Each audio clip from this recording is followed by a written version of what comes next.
when people hear fintech, they think it's payments. So people will come to you, for example, say, I want to start a fintech. And I'm like, okay, which which fintech? And I'm like, fintech. I'm like, nah, that's like, Paystack to send me and say, Kemi, go and help us expand in Uganda. And I'm sure I'll be capable of doing that. But a better strategy is probably, if I were to show up to the CBN today and say, I'm a customer support specialist and I want to come and talk to you guys about, getting licensed for the next most advanced AI-driven banking services for this country.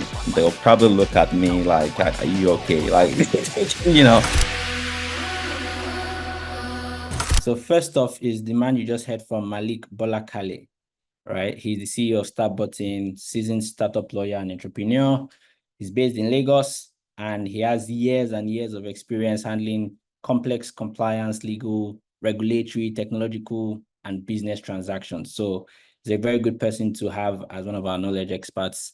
And then Kemi Shonibare, she's chief of staff at Paystack. She leads strategic initiatives for the company and has been working with merchants trying to expand into new markets on the continent. Before Paystack, she used to be a manager in the AI and analytics team at Deloitte. And then we have Paul Sunday Adah. He's the CEO of Pay For Me. Pay For Me is a Techstars-backed fintech that's simplifying cross-border payments and financial services for international students and immigrants. So, I mean, what better panel can you have to discuss this conversation? And for me, my name is Benjamin. Many people know me from the media side, but I used to be a country manager for a South African company coming into Nigeria, and I'll be helping to anchor this conversation today. So there are three major topics or themes when it comes to expansion. So there's the market entry strategy, there's the regulatory landscape, there's local partnerships. But my first question is to Mallick, and it's why expand in the first place? Like, why does a company expand, or why does the company need to expand? So you can take the question in any direction you want. Yeah, thank you. So I think I'll start from how I usually see the problem, right? There's the issue of product market fit, but there's also market product fit.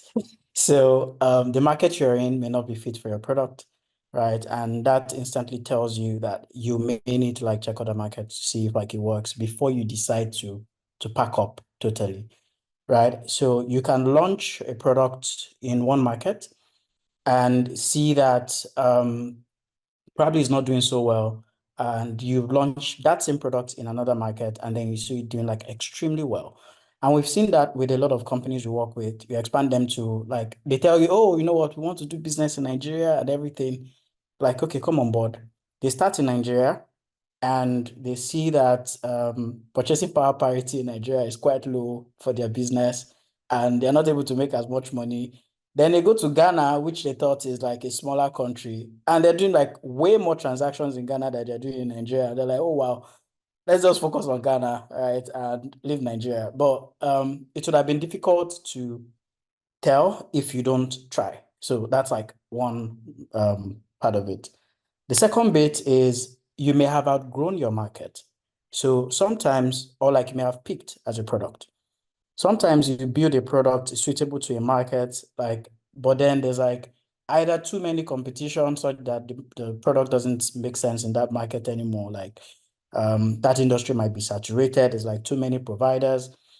And at that point, I think you want to look at other markets before deciding to probably pivot into something else. So you want to try if that same product would work in other less trafficked markets, let me put it that way, right? So you want to test other markets very quickly to see if expansion works for you, right? It could also be that the market is not small, but like I said initially, you have outgrown the market, which is essentially you have there's no much more money you can make, and you need to make more money because you need to you need to keep growing as a company. Right. At that point, you start to look at other countries, what you can do there, how you can grow better, and like that, right? So, and I mean, these are the three top reasons, top of mind for me. There are others, right? So if regulation doesn't support your business in one market, you look for where it supports that kind of business. Crypto is an example.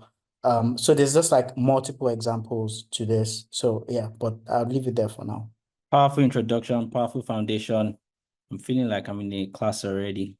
So let's speak, Kemi.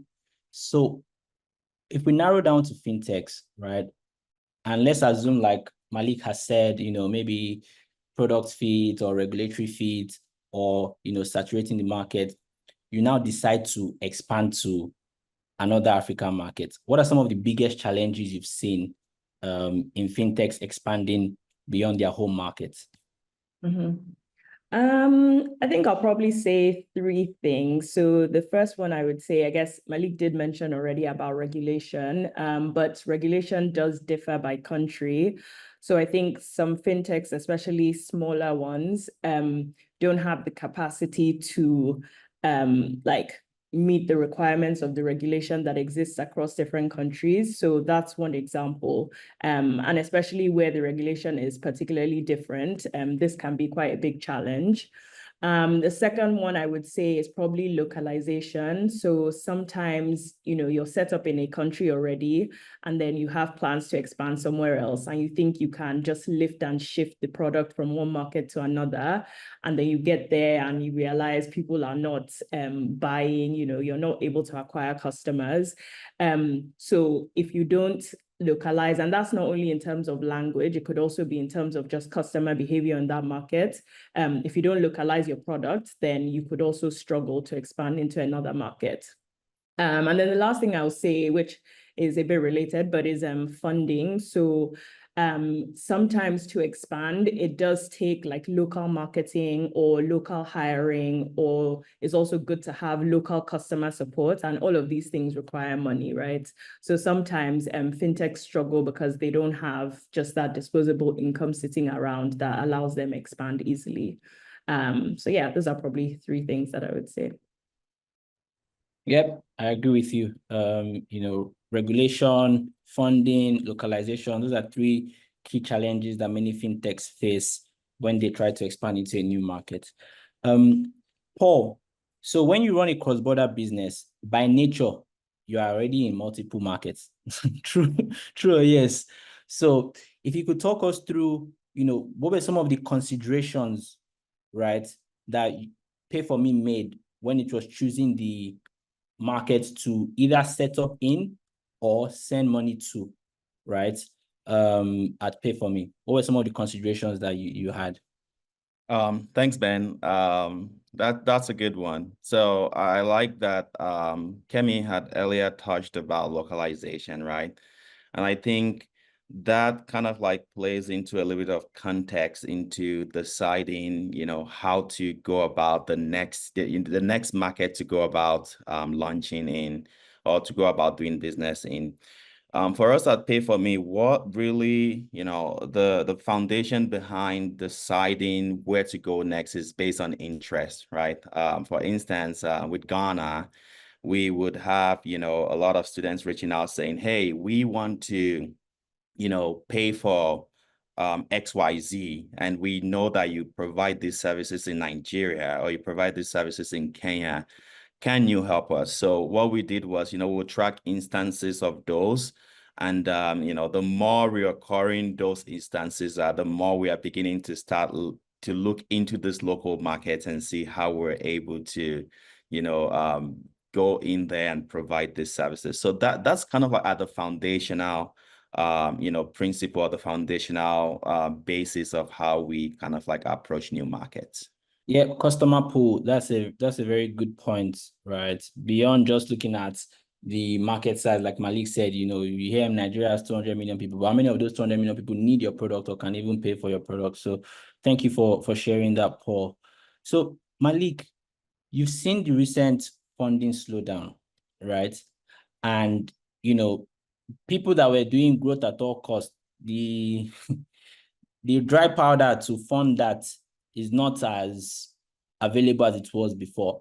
Are there some creative ways that fintechs can finance their expansion to other markets? What do you think? And then we can also get some thoughts from anybody else on the panel. Yeah, I think the key thing to expanding for fintech, like low cost expansion. You can't get there quickly alone. So for example, you need to know that like if you're running a regulated service, you need a local license to even start. But you can actually partner with someone that has a similar license or like running a similar license. Since what you're looking to do is a POC, right? You just need to know whether that like product line or that service line is actually going to sell in the new market. To achieve that, you can have like some kind of partnership, right? To run your POC, right? See like how much traction you're able to get. Yes, I know like you may run risk of probably like IP risk and like all of those other things, which I mean we can discuss subsequently. But the key is for you to just quickly test the market as fast as possible, get your thesis together, then go back to the investor to show, you know what, I've tested this, right? This is how much I'm able to get within X, and this is how much I've been able to do within this period, but I don't have a license, and I need a license to be able to do this. Then they can see a reason why they should fund you, right? And they can see a clear need or like a clear use of funds, right? Which is essentially license, right? They're able to follow their money, right? Licensing is not like an expense that goes away. It's just like sometimes licensing is even cheaper than we think it is. For example, right, the like bulk of the money is actually like shareholders' funds, which has to sit in your company's account or something. Just like the money on top, like which is usually very small, is what you spend in terms of expenses, right? So it gives the investor a lot more comfort, like when they see things like that. So if you're going to expand for whatever reason, and you just like want to quickly test the market, I think the best way or the quickest way is just to leverage partnership and then move from there. Yeah, makes sense. I'm sure the legal juggernaut in you couldn't help but say IP risk. The average person is probably thinking about branding and how we will position the the product so that even if I'm partnering with somebody, it doesn't cannibalize my own, brand. But I don't know, Paul, are there some examples that readily come to your mind when you think about successful partnerships in that fintech and established institution, or even fintech and fintech partnership to go to a new market? Yeah, I mean, Pay for Me's partnership with StartButton is a very clear example, right? And I will touch on that for a little bit. Just like picking back to what Mallick just said, is low cost expansion, it's kind of like the silver bullet any startup that is currently, looking to expand into new countries, new markets, should take advantage of. So with that approach, startups can basically get, revenue financing, right? You let your customers finance your business, and, it helps you keep growing, and you can get all the data you need. So in terms of Pay for Me and StartButton's partnership, we were working in Ghana, and then the regulators changed the rules, right? Basically, when the regulators changed the rule, it practically means we stopped offering our services overnight until, we're able to find StartButton that basically said, you know what, we got this covered. And, they were able to provide their services to us, and that essentially helped us, start offering our services in Ghana. But not only in Ghana, we've been able to use StartButton services to be able to expand to new countries like Kenya, Uganda.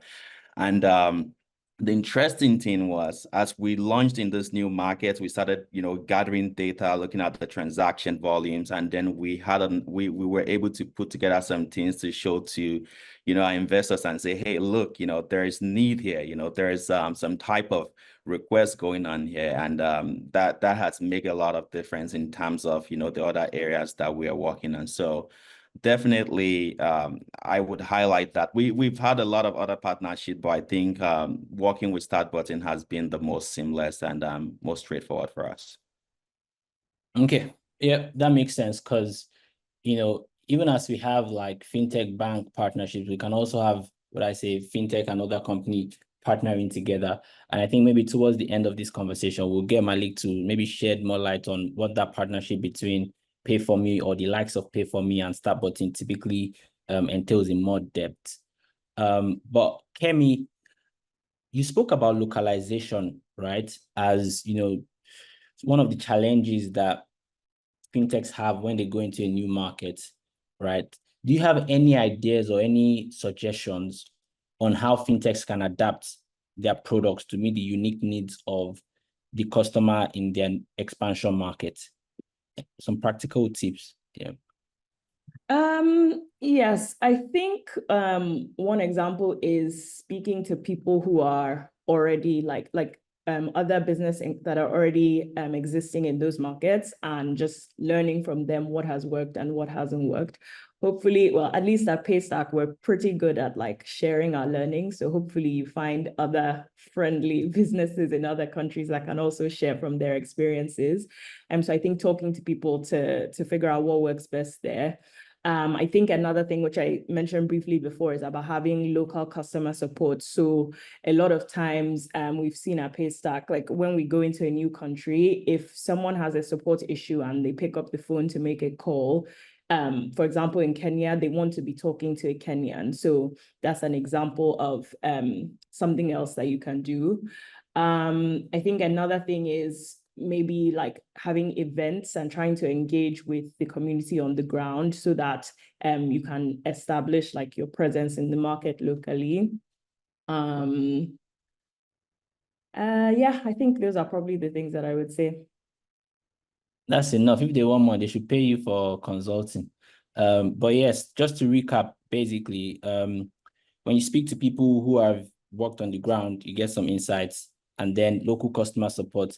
The point about wanting to speak to your fellow kinsmen, the question is it about the language or just the feeling that this person will understand me or my pain points? What do you think?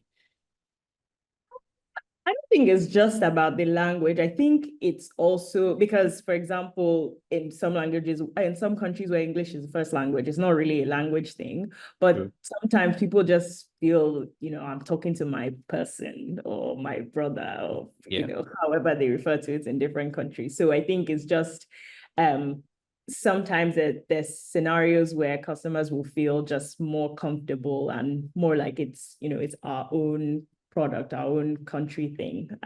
So yeah, sometimes that's just what it is. Okay. Yeah, fair enough.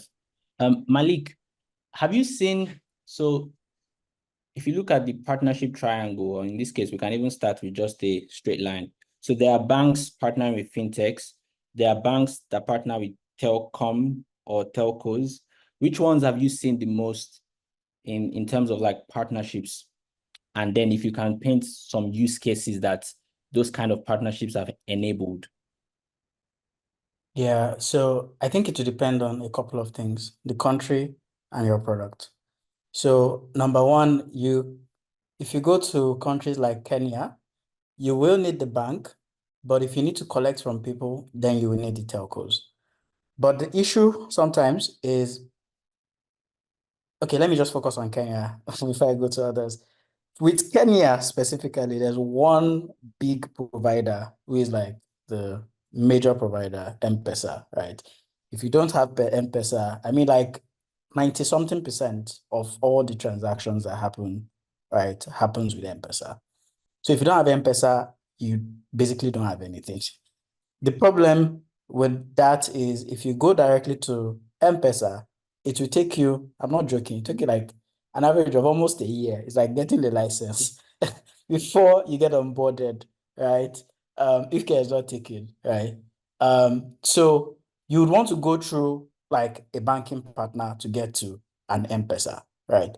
Sometimes getting banking can also be very tricky, right? A lot of African countries are now on gray list. So banking is stricter than it used to be, right? So you find that extremely difficult, again, to set up a bank in like a country like that is looking to like tighten up AML because it's like a lot of questions, a lot of scrutiny. In some African countries, they would even say, okay, you know what, they need to visit your office within that country they would send people to your office to come and visit you. You drink tea before they give you account. So that also happens. So I think it depends on the country. But if you come to Nigeria, for example, first thing you need to think about is banking partner. If you go to South Africa, it's the same thing. You need to think of a banking partner. You are not going to South Africa to start thinking of a telco, or coming to Nigeria to start thinking of a telco, right? That's not like a priority in those markets. But if you go to Ghana, if you go to Kenya, Cote d'Ivoire, a couple of African countries that rely on Momo, your best bet is to get a telco. But sometimes even getting a telco is difficult. So you need to get first an aggregator. Then maybe like after you've done a lot of transactions and you've started, then you can get a telco. Then you can get a bank, like that, in that order. So the country you're looking at will depend. Yeah. Yeah, good point. Country and product use case as factors for, the kind of partnerships you need to be thinking about building. Does anybody else on the panel want to add to that? Okay, cool. So the next question I have is that when you think about certain regions, and I think Mallick mentioned about crypto and how crypto is more friendly in South Africa, etc., there would always be hubs that are more friendly for particular things, right? So as a fintech in general or broadly, right, what are some hubs on the African continent that you feel favors fintech operations, or that are good places to expand to? Paul, start there, and then maybe Kemi. Yeah, I know this is a dicey topic, right? Because across Africa, regulation is always changing, and it'd be nice to have like a standard. But lately, I think for us, we've seen, Ghana has been a very good place to get into. It's things are very straightforward, right? As long as you know the right, the right things to do, right? You can coordinate with local partners, with local council, and oftentimes you can just have a checklist of things that you need to do, and they are able to to help get those done. So for me, Ghana would be right there at the top of my list. I know South Africa as well, is one of those places where things are very easy to set up. But in my experience, Ghana would be at the very top of my list. Thank you. Okay, are you Ghanaian? No, I'm Nigerian. Okay. I'm a Nigerian. Nice. Okay, cool. Kemi, what are some fintech hubs you think that are, great for fintechs to thrive? Yeah.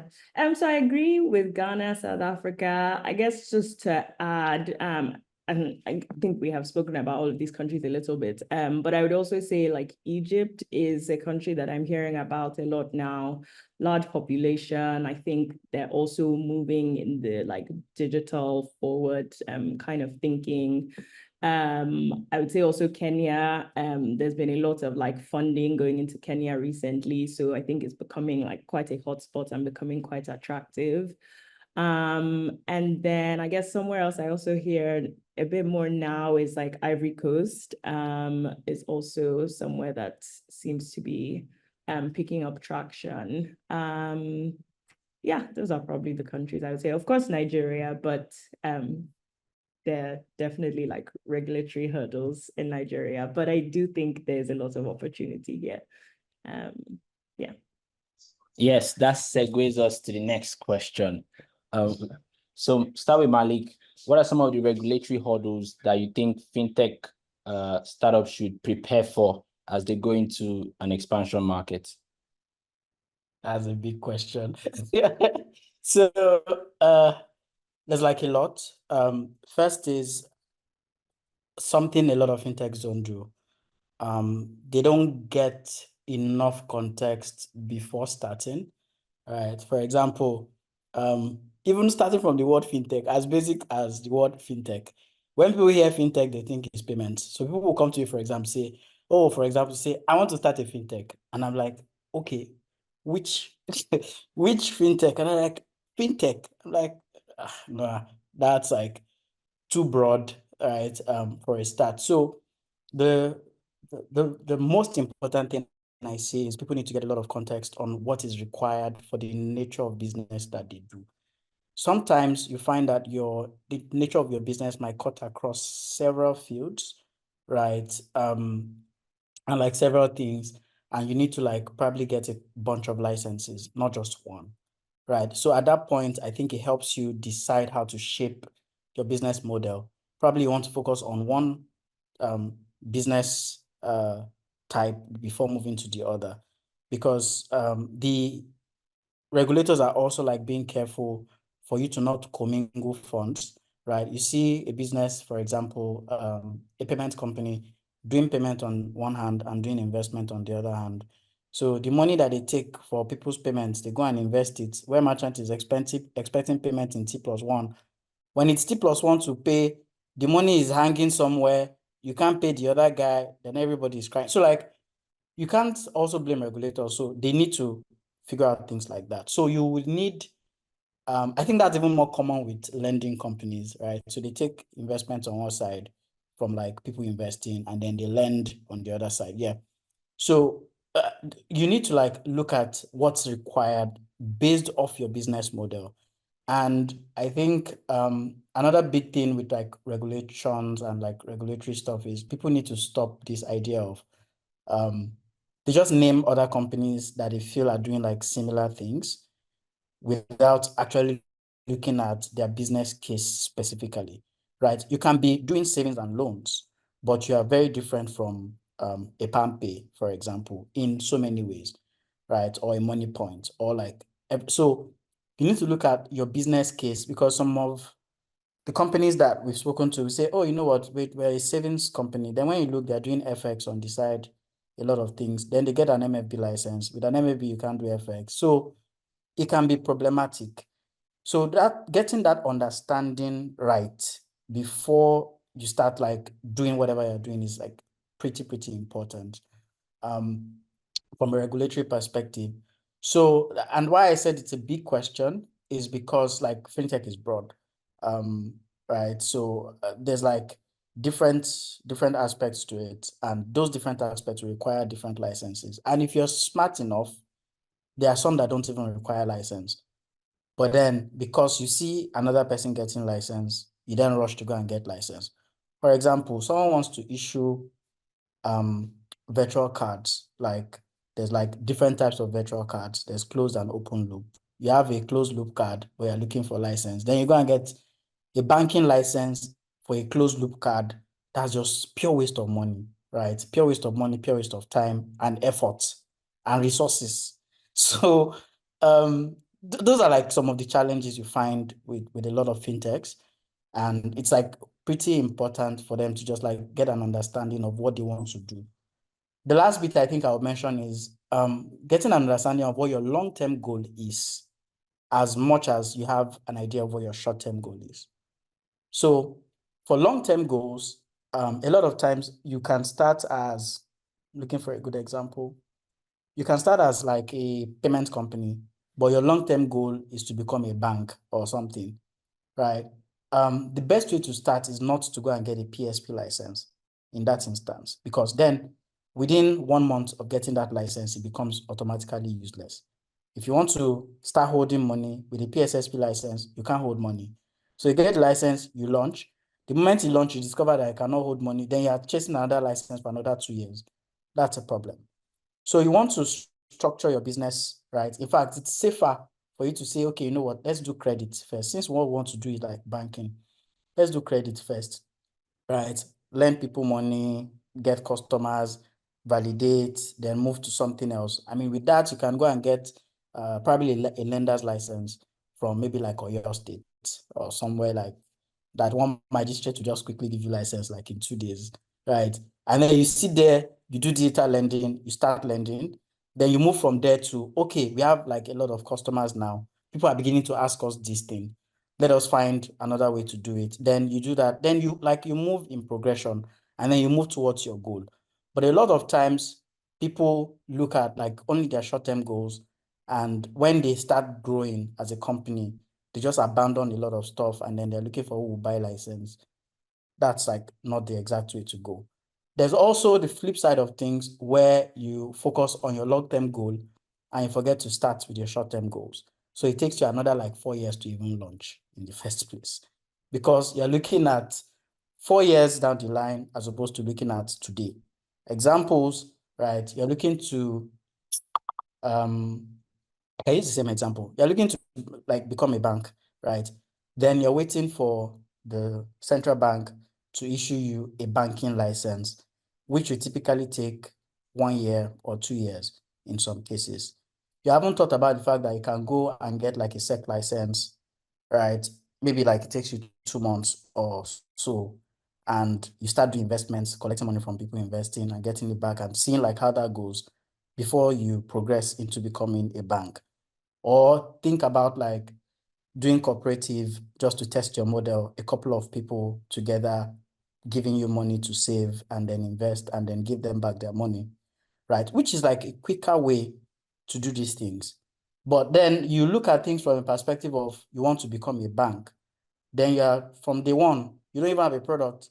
You go and raise money with your pitch deck, fine pitch deck. Then you get money, then you now apply for a banking license. Then every update you're saying, I just give you the investors update about where your banking license is. Say, oh, it has now moved to this stage. Our lawyers have informed us.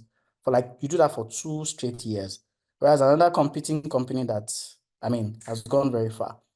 So you need to like look at what matters the most to you from a regulatory perspective. Last thing I would mention is you need to also like engage regulators early. Good way to do it is to engage informally. Yes, you may not have their contacts and all of that. And that's why it's important to like attend events. If you heard that central bank is organizing an event to educate people on something, it can even be like market women something. It doesn't have anything to do with your business. You go and attend that event, you get the contact of somebody, you ask all of the questions while he's standing there. He doesn't want to fall your hand or his own hand. He will give you some answers, in some cases give you very good answers to like the questions you need.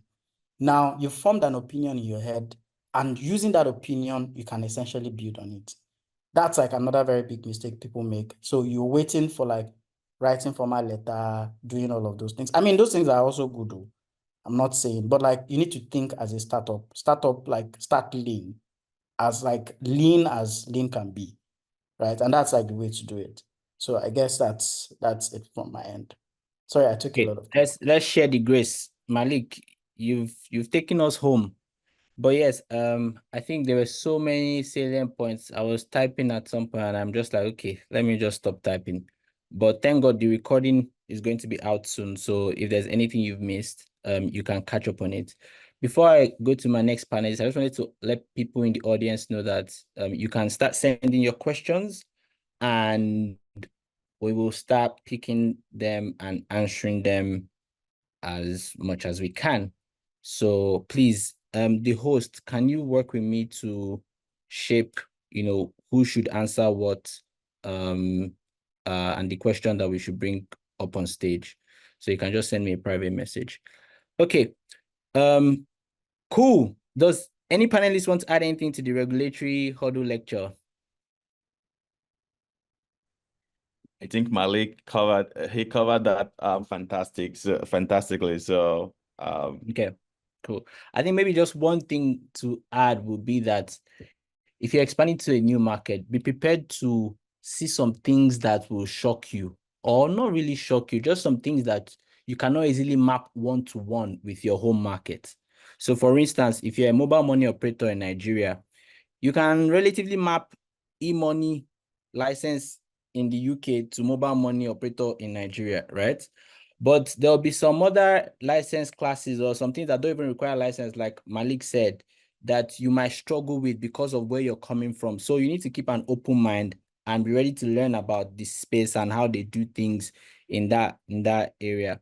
But yes, Mallick really gave us a good lecture. So there's one question I have here. It says, question for Paystack. Have you tried expanding into the Uganda market? If so, have you met any challenges? I don't know. Kemi, what can you tell us?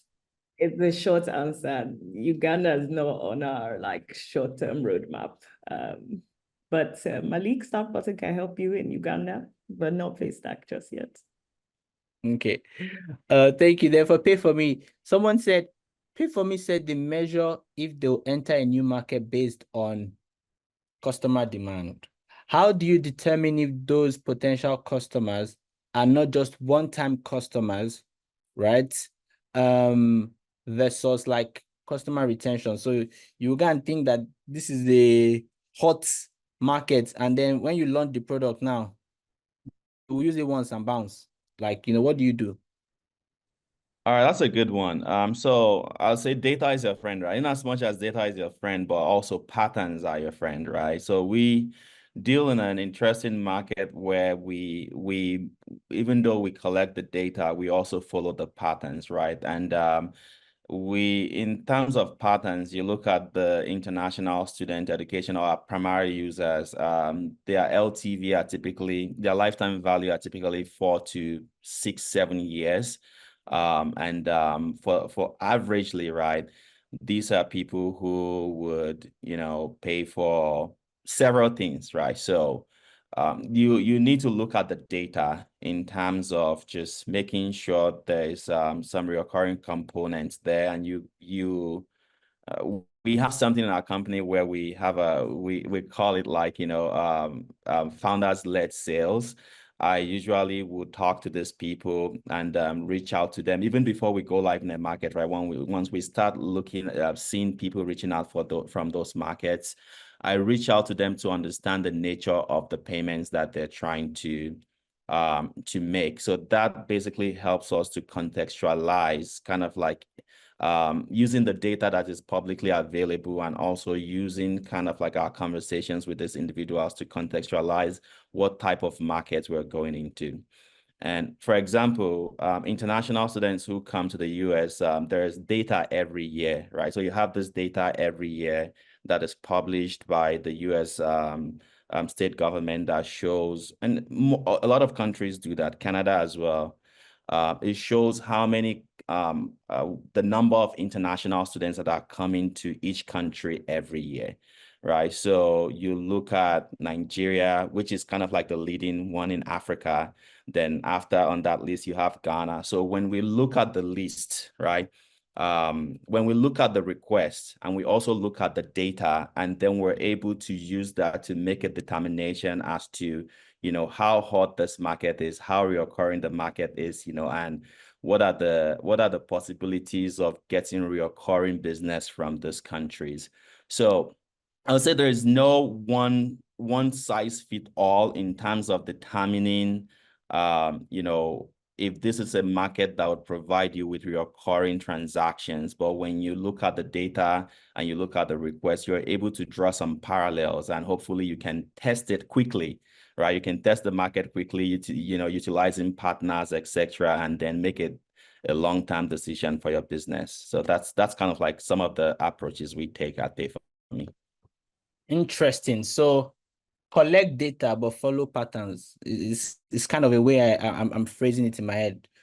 And I think it's really brilliant because someone said if you beat data long enough, you make it to confess to a crime you did not commit. Like, people can shape the data in a way that they want it to suit them, maybe their pitch deck or whatever, but like patterns ideally shouldn't lie. Like, there should be things that everybody, the blind, can see and everybody can follow. Thank you so much for that insightful point. Kemi, so someone has a question here, and I think you'll be in a good place to answer. Are there particular metrics you've come to look at before entering a country, right? Beyond cold inquiries from potential customers? And let me give you context and give everybody else context. So if you look at Paystack, or a company like Paystack, so that we can talk freely. If you look at a company like Paystack and some other companies, the approach has been somewhat different, right? Some companies prioritize breadth and expanding quickly into multiple markets. And a Paystack seems to prioritize land and grab, like land and deep dive, right? So once you go into a market, so in that scenario, what metrics do you look at before you expand to a market? Yeah. I think, I guess some of it might be metrics, some of it just general. What do we look for? I guess the first thing that comes to my mind is, do we have people to help us expand in those markets? So, and I mean like our own employees.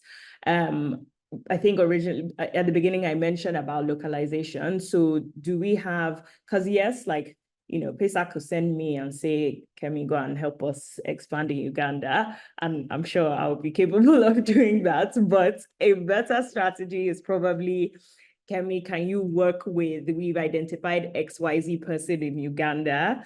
And then I work with that person to then, set up shop there. So I think for us, one of the key things we prioritize is, do we have the right people to help us like establish a strong and a localized like foothold in a market. I think, yeah, the other thing is around like demand and interest and like what we're hearing either from our existing customers or just on the streets, I guess, what we're hearing.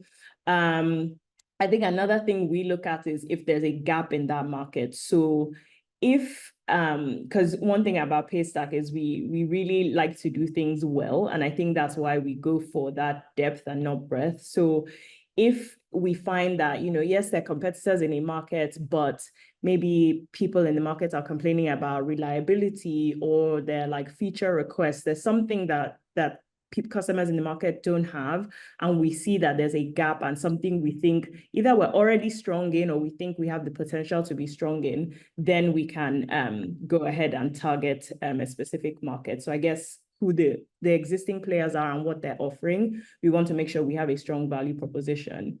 Yeah, that's probably, I would say, the things that we consider. Yep, meaningful point. And I think that first point you made is unconventional, because I've seen people try to expand and immediately go for a locale, right? Without thinking which of our own people already exist that we can work with, because that culture of the company can easily spread to that expansion market, right? So I think it's a point worth noting.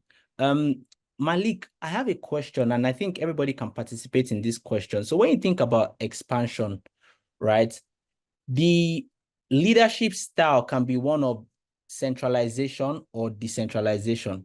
So your expansion market can either just be a local support entity where, they don't really have any autonomy over what they're doing. In fact, they're like a Google, for instance, a Google in a market, maybe let me not call it one market, but basically in that market, maybe they just created companies so that they can open local bank account or something, right? So there's no real power to create products suited for your market. So let's call that model a centralization model. But in a decentralization model, you have hubs and stuff where, you actually build a team in those markets. They can, contribute meaningfully to what is being done for their locales. Which one have you seen most people adopt, right? Do they go for, a centralization approach, one headquarters, everybody else follows suit, blah, blah, blah, blah, or you've seen people do decentralization? Which one have you seen the most? And do you have any personal preference?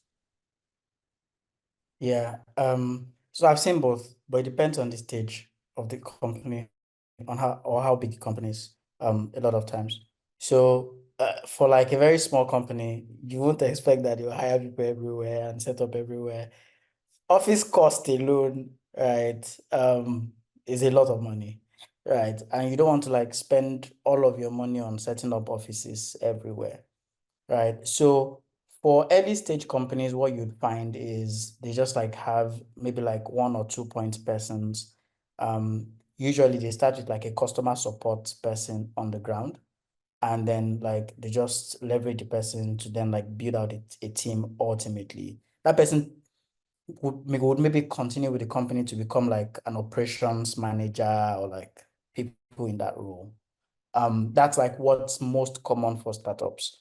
But for like larger enterprises, right, so when they're launching, like they're like launching on the ground. And also maybe it depends on the nature of the company's services. So if you're providing physical goods, right, it could be difficult for you to start doing that remotely. So sometimes you want to hire people, even if it's on contract, locally, set up offices for trust purposes and all of that, right? If you're also dealing with like maybe customer funds, like where you need to hold people's money, then definitely you need to be local. So it just depends on the nature of your business, how like the stage and the nature of your business. I think those two primary things are the major determinants of which of the models you take. Yeah, please, Paul, what do you think? Because I think it's a worthy debate. Yeah, I agree. I think I'll take a different approach from Mallick's. I look at it from at least we're early stage, right? So I'm looking at this from an early stage perspective, and then how we can be more efficient. So we take the technology approach, right? So we have built a Chinese wall into our system, so to say, that we can offer certain services to users in Nigeria, but then users in Ghana, are not able to interact with those services. So we can do the same with our customers in the US, and then users in Africa don't have access to those services. And I think, early stage startups would benefit from kind of like taking a technological approach. And then as they grow, of course, then they can, take a centralized technological approach with a Chinese wall, so to say, right? And then as they grow, they can, explore other alternatives, including localization, and starting with a few key people on the ground, and then grow from there. Before I get to Kemi to give me her own point, the technological approach, is it because of compliance and licensing, or why do you do it that way? That's a compliance and licensing, definitely top of mind. However, it's also in regards to personalization or localization, as Kemi had talked about. Just think about it this way: you are a Paystack customer or a StartButton customer, right? Or a Dada reader, right? And there's an article that goes out, and it's primarily about, Nigeria, and you're not in Nigeria, but you're getting these articles, you're getting this push notifications, you're getting this announcement about these services in Nigeria. One is a waste of resources for the company. Two, it's a waste of time for the company, for you, and also for, the business, investors, money, all that stuff. And three, it's just not the best use of of resources overall. So that is kind of like the primary approach, even though, when you think about regulatory compliance and licensing, those are usually, inbuilt, so to say. Most founders should be thinking about that upfront, but then more importantly is you want to utilize your resources in a way that it would help you make a lot more, that you can get a lot more out of it. Okay, and just for the context for people who are following the conversation, so one of the reasons why people might want to expose certain functionality per market is because of licensing. So I'll give you an example. A LEMFI is not available for customers in Nigeria to open the account, right? But if you're in the UK, you can open an account, right? And the way to think about it is that when you start getting into the weeds of licensing, you realize that some licenses don't allow you to originate transactions. Like if you don't get a license in that market, right? In fact, there are even two separate things. So now, if you use IMTO as an example, IMTO allows you to bring money into Nigeria, but IMTO doesn't allow you to do outbound. So that's number one. But number two is sometimes people try to rely on something they call reverse solicitation, where even if you don't have a license in a market, if those people find you without you marketing to them, you can tick the box and say, oh yes, reverse solicitation. You didn't solicit for the customer, they just found you. But then there are other like risk factors that a company might take into consideration to say, I'd rather not open up my platform in this market. I'd rather not do this because of X, Y, Z. So compliance is a legit concern, and then personalization in the way Paul has also described it. But yeah, Kemi, what do you think about the managerial approach or leadership approach for like expansion markets? Yeah, I think I think they both touched on it. And I guess like Mallick said, I think it does depend on the stage of your business, but I think initially you will have probably a more centralized approach where there's like an HQ that is sort of drafting the strategy and the plan for the different markets. But as the markets like get their feet and like grow and become bigger, then like you can move to a more decentralized and a more localized approach. So I don't necessarily see, like more of one versus the other. I think it's more about, just the stage of your business. Interesting. How much time do we have, Mallick, now? Should we keep going? Yeah, I think the meeting was set for 2 hours. So yeah, well, I mean, I don't think we'd spend the whole 2 hours, but yeah. Yeah. I guess. Okay. So if you're in the audience and you have a question, please ask. If not, we can keep having a conversation. Also, if any of the panelists have questions or things that they wanted to debate, you can also bring it up and we'll debate it. So let's talk about something else. Let's talk about job titles, right? And this is a very important part of expansion, right? Now, Mallick was inferring it when he was saying, oh, if you do local support entity, you might start with a customer support person, then that person probably grows to operations manager. You know, he's already touching on job titles low-key. But when you call somebody a country manager, right, what kind of expectation does the HQ have of that person, right? That's number one. Sometimes a company can choose a different nomenclature. In fact, I saw one day, they were very direct. They called it revenue growth manager for the expansion market, meaning your own job, just sell. Just sell. I don't need you to think. I don't need you to try build a team or anything. Just come and be selling, right? Then I've seen community manager. I've seen a bunch of things. And I think it speaks to both first of all, the level of the hire they're trying to make, like, you know, director, VP, associate, because you can be associate, they give you country manager. But, and then I think it speaks to the way the company is thinking about how that person should feed into the group org. But maybe we can start with anybody here, maybe not Mallick this time around. Maybe Kemi, right? When you think about, so for instance, Paystack has country managers, right? Like I know one country manager in Ghana and I think a country manager in SA as well. Am I correct? Yeah. Well, do you know why? Do you know why that's the approach and the title? And what does a country manager at Paystack or a company like Paystack typically do? In terms of why, I think the title itself is not that important. It's more about the description. So I guess to your next question, what is a country manager supposed to do? So there's like, I guess, a financial side of it where you're responsible for the P&L of that specific country. But then you're also responsible for partnerships in the country, you're responsible for the product roadmap in the country. You're responsible for, I guess, at a level like the customer support as well, although there could be a customer support like manager or person as well. But essentially, I guess the two main things I would say is like the P&L of the country and like the product roadmap for the country. That's interesting. But then for this country manager, then the level you think they're hiring the person in will be more senior, right?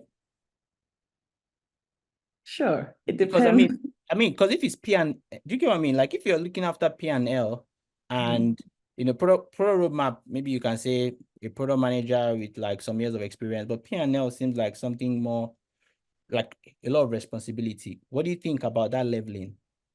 Yeah, it is a lot of responsibility, but again, I think like, I don't know, people get stuck on like titles. At Paystack, I think we give responsibility once you like if you can take the responsibility and you're willing to take the responsibility, you will be given the responsibility. So for us, it's not really I don't know, like because you're a country manager. I mean, yes, a country manager is probably like the top level in the country and has the most responsibility, but yeah, it's not, I guess I'm saying it's not really about the title per se. Yeah, Okay. I don't know if that answers your question.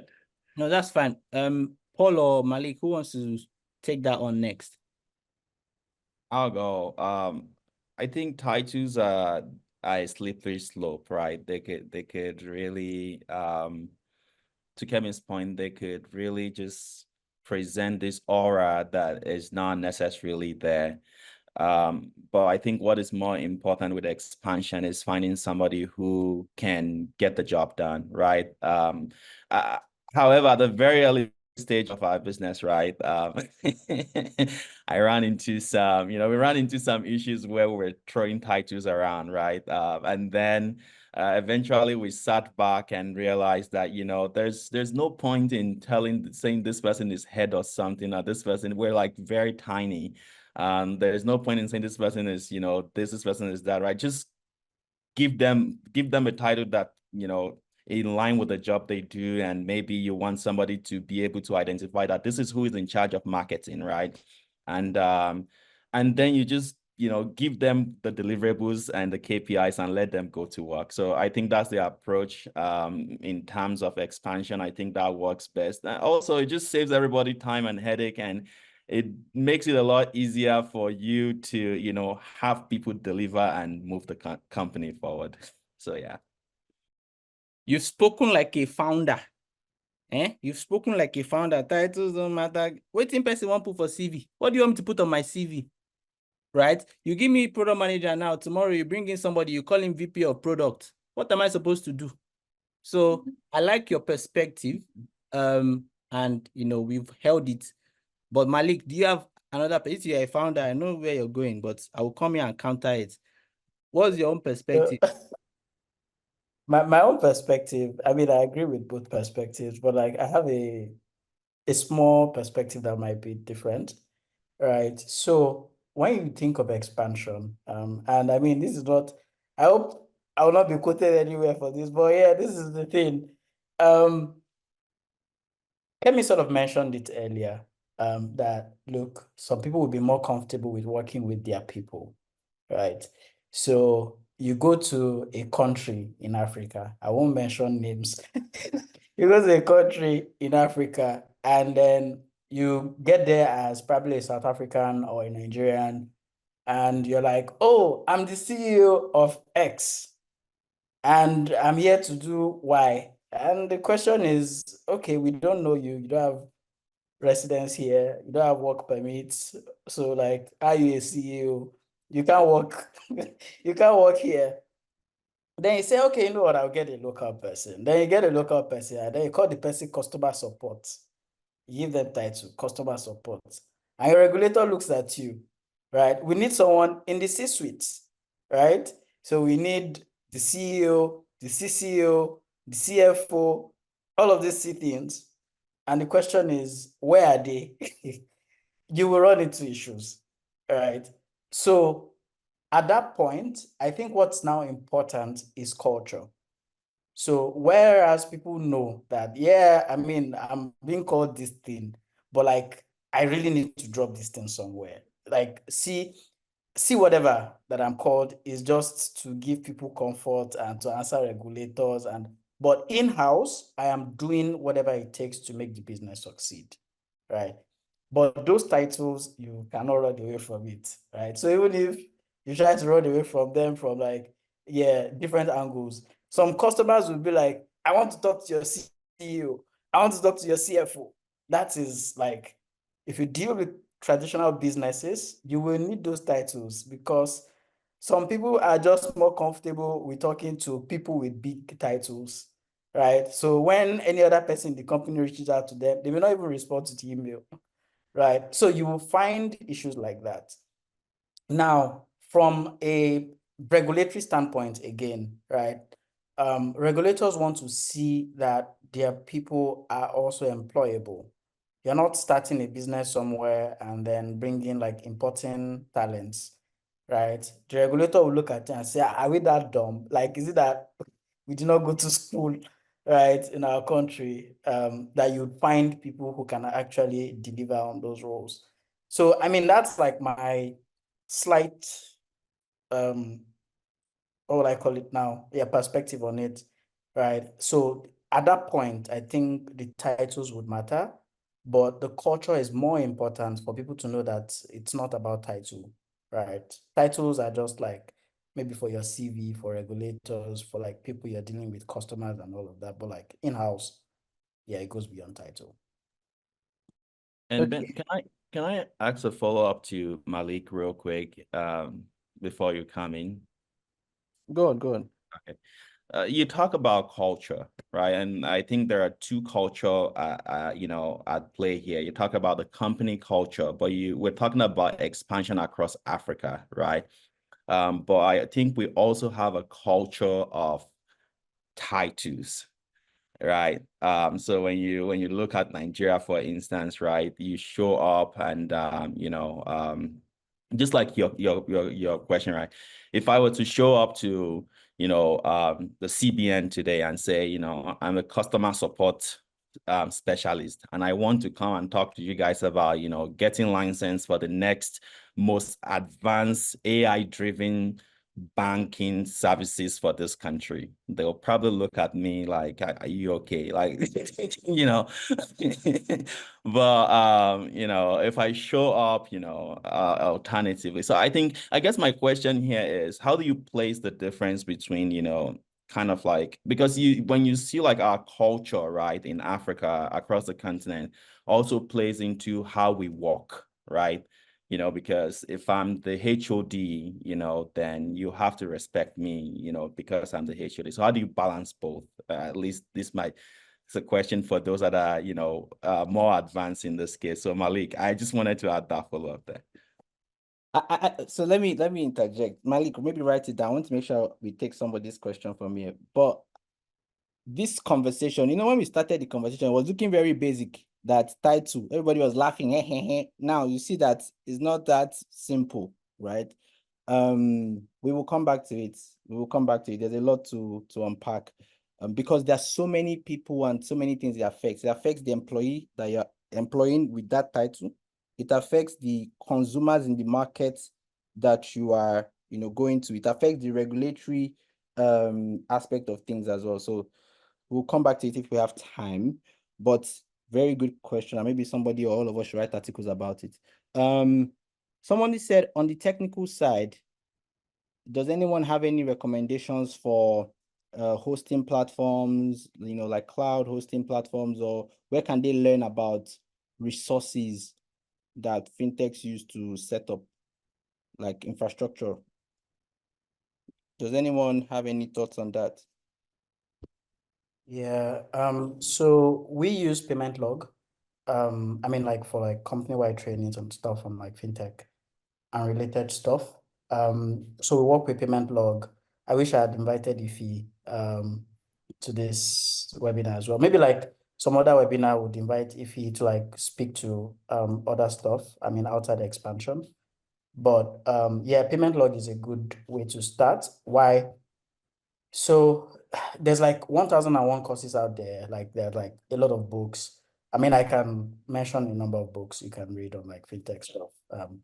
But the problem is how many of those books are localized and deal with, or like how many of those courses are localized and deal with like fintech as you have it in your country, or like, yeah. So instead of reading those foreign stuff, I think you should just look at what your needs are and then approach a company like Payment Log. Even if they can't support you, they can refer like people that can support you on that front. So yeah, I'll definitely recommend them. Okay. And maybe for that person, just also add that, I'm sure you should look out for StartButton. They might do some technical deep dives as well, and you probably get a lot of insights into that. But yes, there are definitely some alternatives to AWS, but if you're a venture-backed company, I wonder if you will want those alternatives. Anyway, that's conversation for another day, cost of reliability, etc. This question, I've ignored it twice. I won't ask it. Yusuf Jide has already spoken my mind. Is it not a trade secret? Do you want the founder to cast himself? But yes, I will ignore that question. Please see him after this conversation and take it up with him. Yeah, maybe Mallick, we should speak on the stage about this issue of, or if the person is still here, some businesses have been closed in the name of high risk. So South Africans are experiencing this issue. I wish the person would be here to actually provide more context on what is being discussed.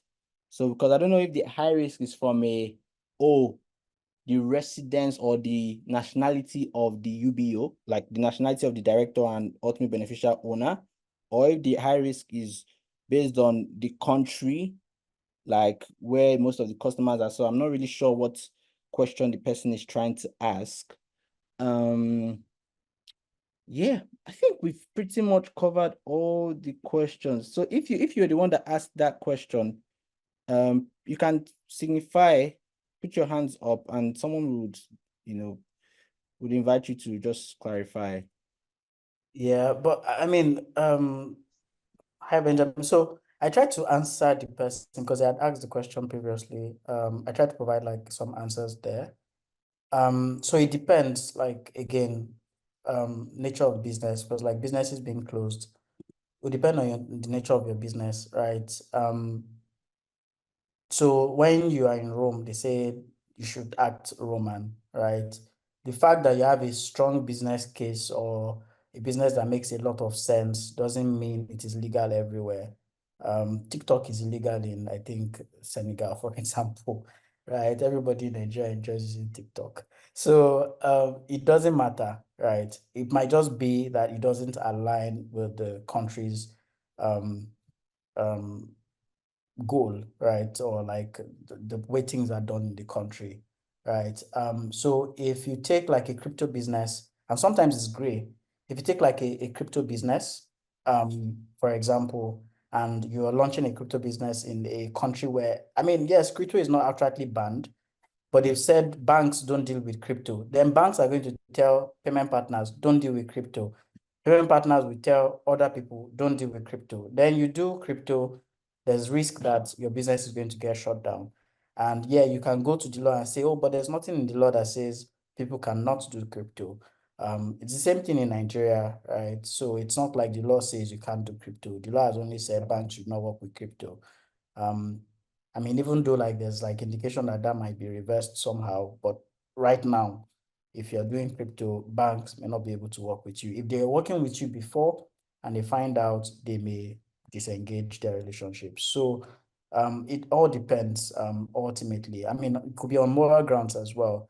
And again, probably the country you're from, right? Use South Africa, for example. So I may not be able to tell, but there are some countries that once you are from Africa, like a lot of businesses cannot work with you because they deem you to be high risk. And what high risk would mean in that instance is essentially on the money laundering side. They feel like a lot of African countries don't have enough money laundering controls, right? And that's why you find it difficult to now open bank accounts in some countries, right?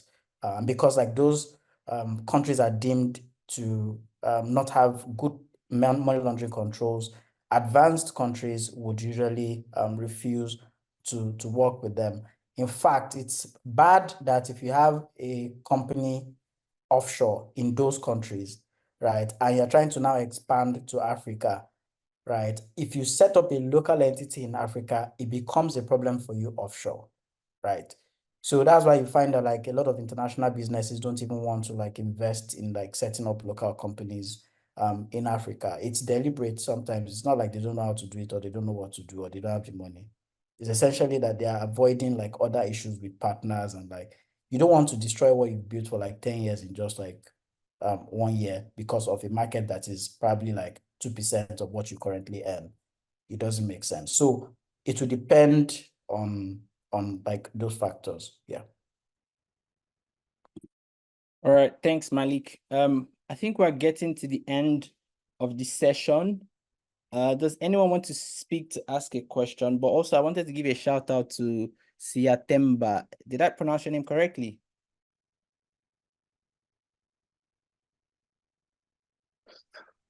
Yes, yes, you did. Correct. I like your business approach to this conversation. You came dressed, turned on your camera.